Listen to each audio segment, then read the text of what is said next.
Hola, buenas tardes profesora, buenas tardes muchachos, yo soy Auriani Palmero y en esta ocasión me toca hablar sobre el síndrome de Guillain-Barré. Pero antes de ir a fondo sobre este síndrome vamos a hablar o vamos a definir un poco sobre lo que es un síndrome polineurítico.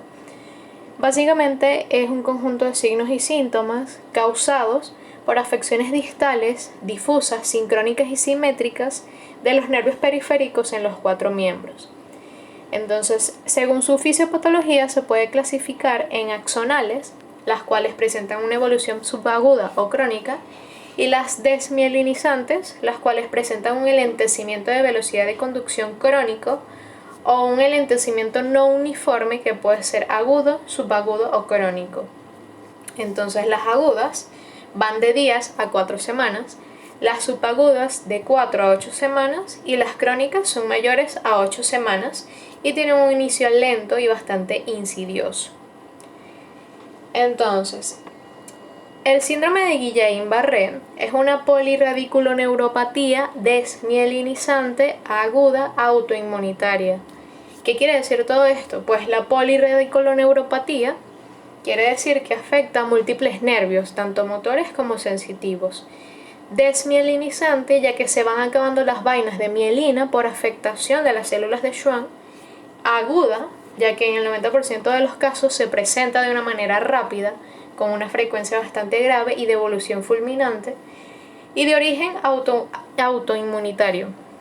Entonces, cuando hablamos del término polirradiculoneuropatía, se refiere a cuando existe una lesión de raíz y nervios en varios segmentos de manera simétrica, distal y ascendente. Entonces, hablando un poquito sobre la fisiopatología, desde el punto de vista inmunológico, este síndrome se produce básicamente por una infiltración por linfocitos T. Posterior a ello, va a ocurrir una desmielinización en axones sensitivos y motores, la cual va a estar mediada por macrófagos que van a penetrar la membrana basal de las células de Schwann y van, como vemos aquí, van a desgarrar las laminillas de mielina dejando a los axones expuestos, generando una degeneración de fibras, raíces, nervios proximales y los nervios distales. Hay muchas teorías que están implicadas en la secuencia de los eventos que conllevan a las manifestaciones clínicas de este síndrome, pero la teoría del mimetismo molecular es uno de los modelos que mejor explica cómo se inicia. Además, el síndrome de Guillain-Barré se clasifica en 4 grupos desde el punto de vista fisiopatológico, las cuales son polineuropatía sensitivo-motora desmielinizante, como neuropatía motora axonal aguda, neuropatía sensitivo-motora axonal aguda y síndrome de Miller-Fisher. Entonces, hablando rápidamente de su epidemiología, no es un síndrome muy común. El riesgo es un poco mayor en los varones que en las mujeres y en países occidentales afecta más a menudo a los adultos. Con respecto a los antecedentes, es importante que tengamos esto en cuenta, ya que hay infecciones bacterianas y virales que pueden estar relacionadas a este síndrome. En las infecciones bacterianas tenemos principalmente las gastrointestinales causadas por el Campylobacter jejuni. Las virales también se pueden asociar a este síndrome, como el citomegalovirus y el Epstein-Barr, por lo que hay que indagar bastante bien en infecciones gastrointestinales, respiratorias o en inmunizaciones en las últimas 3 semanas del paciente. Bien, con respecto a las manifestaciones clínicas, el síndrome de Guillain-Barré se manifiesta como un cuadro de parálisis motora arrefléxica o flácida de rápida evolución. Esto puede cursar con o sin alteraciones sensitivas. Esta parálisis suele presentarse como una parálisis ascendente, es decir, de abajo hacia arriba, que al principio el paciente lo va a percibir como si las piernas fueran de goma. Y esto evoluciona en un lapso de horas a días y generalmente se acompaña por disestesias con hormigueo en las extremidades. Con respecto a la marcha de este tipo de pacientes, la debilidad de miembros inferiores puede llegar a imposibilitar que se levanten de la silla o que suban las escaleras, por ejemplo. Pero en caso de aún poder caminar, estos pacientes, al levantar la pierna del piso, el pie en lugar de flexionarse ligeramente como en un paso normal, va a quedar extendido, va a quedar colgando, y el paciente, para evitar tropezarse con la punta del pie, va a levantar la pierna muchísimo y va a dejar caer el pie en el piso como azotándolo.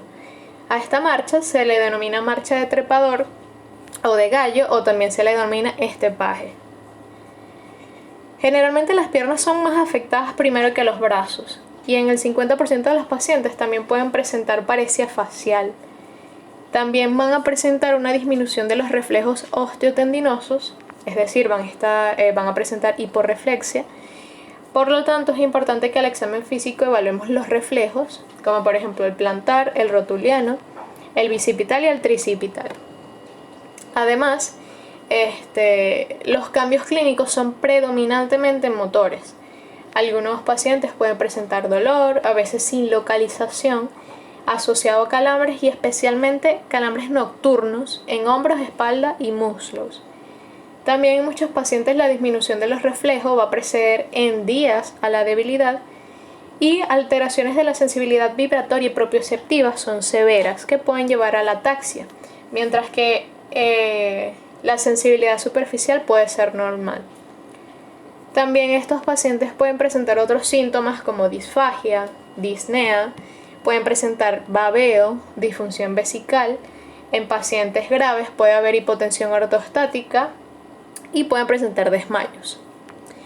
Además, en la mayoría de los pacientes el síndrome de Guillain-Barré continúa progresando durante un máximo de 1 a 3 semanas después de la aparición de los síntomas, y 2/3 de los pacientes no son capaces de caminar de manera independiente cuando han alcanzado la máxima debilidad. Además, la insuficiencia respiratoria se produce en un 25% de los pacientes con principales complicaciones, como por ejemplo neumonía, una sepsis o una embolia pulmonar y hasta una hemorragia gastrointestinal. Para identificar o para saber, para sospechas de este síndrome de Guillain-Barré, podemos usar una mnemotecnia de las 7A, que son aguda, como mencioné anteriormente, ascendente, es decir, de piernas hacia arriba, hacia brazos, afebril, arreflexia, antecedentes de infección, a ambos lados, es decir, simétrico, y autonómico por sus síntomas. Aquí les tengo un cuadro que no se ve mucho, pero son criterios de Asbury para el diagnóstico del síndrome de Guillain-Barré. Estos son criterios diagnósticos para el síndrome de Guillain-Barré típico, donde hay criterios necesarios para el diagnóstico, que son 2 principales. La primera es la debilidad motora progresiva de más de un miembro, y la segunda es una arreflexia o hiporreflexia marcada. En los otros cuadros están las características que avalan firmemente el diagnóstico, entre los que tenemos pérdida leve de la sensibilidad, por ejemplo, o compromiso de nervios craneanos, ausencia de fiebre al comienzo de la evolución. Luego tenemos los criterios que hacen dudar el diagnóstico. Por ejemplo, podemos mencionar la asimetría marcada y persistente, como también disfunción vesical o intestinal persistente, y los criterios que excluyen al diagnóstico.